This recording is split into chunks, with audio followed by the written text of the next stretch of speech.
Assalamualaikum dan salam sejahtera. Saya Siti Nurdiati Zaidi dalam Dunia 11 Pagi. Varian baharu COVID-19 yang mendorong lonjakan kes positif dan kematian di India telah dikesan di 44 negara lain. Demikian menurut Pertubuhan Kesihatan Sedunia WHO dalam laporan mingguannya. Varian B1617 yang pertama kali ditemukan di negara itu Oktober lalu dikesan dalam 4,500 sampel yang dimuat naik dari pangkalan data terbuka dari negara di semua 6 rantau WHO itu. 5 lagi negara turut mengesahkan penemuan varian berkenaan dengan Britain melaporkan kes tertinggi varian itu di luar India. Varian B1617 dikesan lebih pantas menular daripada versi virus asal dan mempunyai peningkatan daya tahan terhadap vaksin. India yang merekodkan 23 juta kes positif melaporkan lebih 300,000 kes baharu dan hampir 4,000 kematian setiap hari. Di Brazil, 22 daripada 27 negeri termasuk Bandar Sao Paulo dan Rio de Janeiro menghentikan sementara program imunisasi membabitkan vaksin COVID-19 AstraZeneca terhadap wanita hamil. Tindakan diambil atas saranan Pengawal Selia Kesihatan Negara Anvisa yang mengesyorkan penangguhan serta-merta membabitkan golongan itu. Ia selepas menerima laporan mengenai kematian penerima vaksin tersebut melibatkan seorang wanita di Rio de Janeiro. Menurut kenyataan Sekretariat Kesihatan Rio de Janeiro, suntikan vaksin AstraZeneca ditangguhkan serta-merta sehingga siasatan laporan mengenai kes tersebut selesai.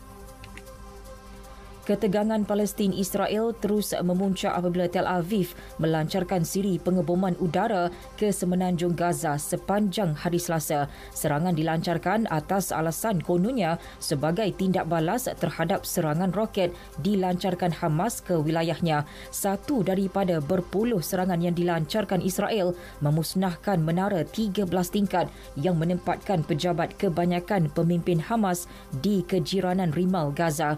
Wakil Pertubuhan Bangsa Bersatu PBB bagi Perdamaian Asia Barat Tor Wennesland memberi amaran Israel dan Hamas kini sedang menuju peperangan berskala penuh. Perdana Menteri Israel Benjamin Netanyahu pula menegaskan Hamas perlu membayar harga yang mahal selepas melancarkan serangan roket ke wilayahnya. Manakala Menteri Pertahanan Israel Benny Gantz memberi amaran serangan yang menyasarkan penduduk Palestin di Gaza itu hanya satu permulaan. Banyak lagi lokasi yang disasarkan mereka. Sekurang-kurangnya 35 penduduk Palestin terbunuh termasuk 10 kanak-kanak dan 152 orang lagi cedera sejak Zionis melancarkan serangan udara pada Isnin. Sementara pemimpin Hamas Ismail Haniyeh berkata Israel telah menyemarakkan api di Baitul Maqdis. Zionis juga bertanggungjawab terhadap impak dan peningkatan serangan udara di Gaza. Qatar, Mesir dan Pertubuhan Bangsa Bersatu PBB katanya telah menghubungi beliau menggesa untuk bertenang. Namun Haniyeh menyampai mesej tegas kepada Israel, kumpulan tersebut bersedia berdepan jika Tel Aviv ingin meningkatkan serangan. Setiausaha Agung Pertubuhan Bangsa Bersatu PBB Antonio Guterres pula menggesa keganasan antara Israel dan Palestin dihentikan segera. Tentera rejim katanya perlu menahan diri daripada menggunakan kekerasan. PBB akan bekerjasama dengan semua pihak terlibat untuk menangani konflik berkenaan. Satu mesyuarat tergempar Majlis Keselamatan akan diadakan hari ini bagi membincangkan isu tersebut.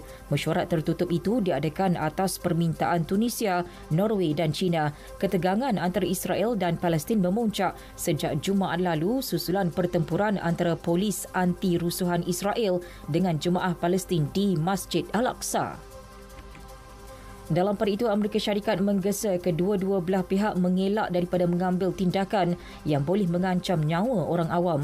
Menurut jurucakap Jabatan Negara Ned Price, walaupun Zionis mempunyai hak untuk mempertahankan diri, namun tindakan yang mengakibatkan kematian orang awam sangat dikesali dan perlu segera dihentikan. Washington katanya menggesa semua pihak bertenang dan mengelak melakukan provokasi yang boleh mengancam nyawa. Sukan bola sepak Liga Perdana Inggeris, Manchester City merangkul gelaran juara buat kali ketiga dalam 4 musim. Ia berikutan kekalahan Manchester United kepada Leicester City 1-2. Berbaki 3 perlawanan, kelab bimbingan Pep Guardiola mengukuhkan kedudukan di takhta Liga dengan kelebihan 10 mata berbanding United yang menduduki tangga kedua. Sekian berita yang disunting oleh Haslinda Hassan dari Pusat Berita RTM. Assalamualaikum dan salam sejahtera.